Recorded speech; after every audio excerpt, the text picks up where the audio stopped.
Y para hablar de este tema nos acompaña desde Bogotá el doctor Mehmet Okskan, director de la Agencia de Cooperación y Coordinación Turca para Colombia, Sudamérica, y también es profesor de Relaciones Internacionales. Muy buenos días, gracias por acompañarnos.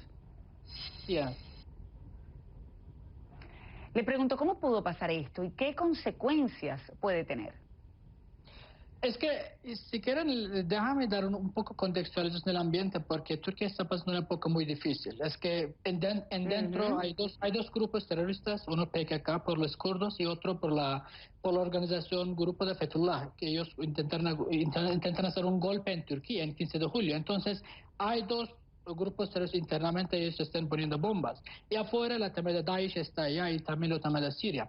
Entonces, Turquía está pasando una época difícil, igual lo que pasa ayer, se fue muy afortunada porque nadie esperaba, aunque yo sé que, por ejemplo, yo soy profesor en la Academia de Policía en Turquía y lo que está pasando en la Academia de Policía, mucho estaba controlado por unos grupos terroristas, por ahí 70% este grupo de gulenistas, Fethullah Gülen. Entonces, incluso hicimos muchos purgos, muchas limpiezas, lo que pasa es que todavía ellos tienen células para esto. Entonces, lo que pasa, un miembro ayer viste con policía lo mató un soldado, un embajador de Rusia. Yo creo que, como interpretar así, ese fue también un duro lo que está pasando en los últimos días, porque entre Rusia y Turquía había un acuerdo sobre el tema de Alepo y también sobre el tema tema de Siria, para buscar una solución.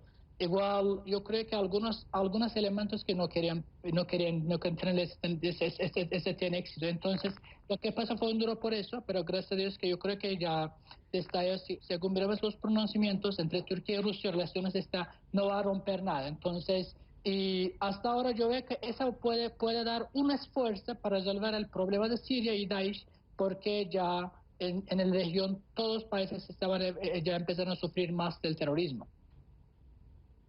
Entonces, por lo que estoy entendiendo, ¿usted no cree que este asesinato del embajador ruso en Turquía no va a afectar las relaciones entre estos países? Pero también me llama la atención, acaba de hablar también de este panorama, de este escenario que se ha vivido en Turquía durante este año. Por ejemplo, el sábado pasado explotó un coche bomba dejando 13 soldados muertos, 55 personas heridas. Anterior a eso hubo 2 explosiones en Estambul que también dejaron muertos y heridos. El intento de golpe, el ataque en el aeropuerto.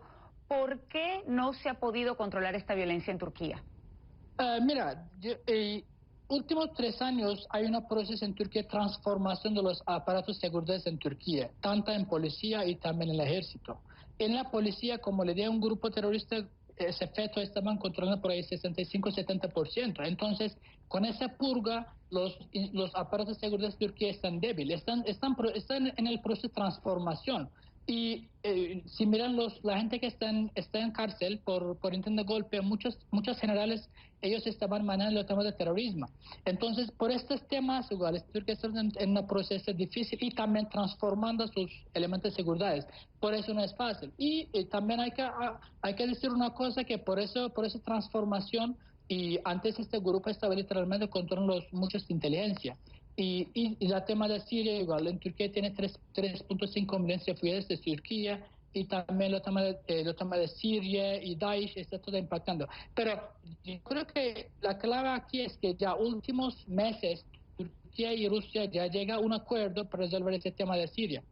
Es muy clave. Y primera fase de este lo van a implementar en Alepo para sacar los civiles y también los oposiciones allá, porque allá hay algunos elementos del régimen de Bashar al-Assad que los quieren matar totalmente, no quieren tener vivo. Entonces, espero que este proceso siga, y según los pronunciamientos se va a seguir ese acercamiento entre Rusia y Turquía, y para buscar una solución. Si podemos buscar una solución en Alepo, eso posiblemente va a tener repercusiones en Siria y también la tema de Daesh. Ese también va a impactar la seguridad dentro de Turquía positivamente. Bueno, pues muchísimas gracias por su tiempo, profesor, esta mañana, Mehmet Okskan, por acompañarnos sobre todo. Feliz martes.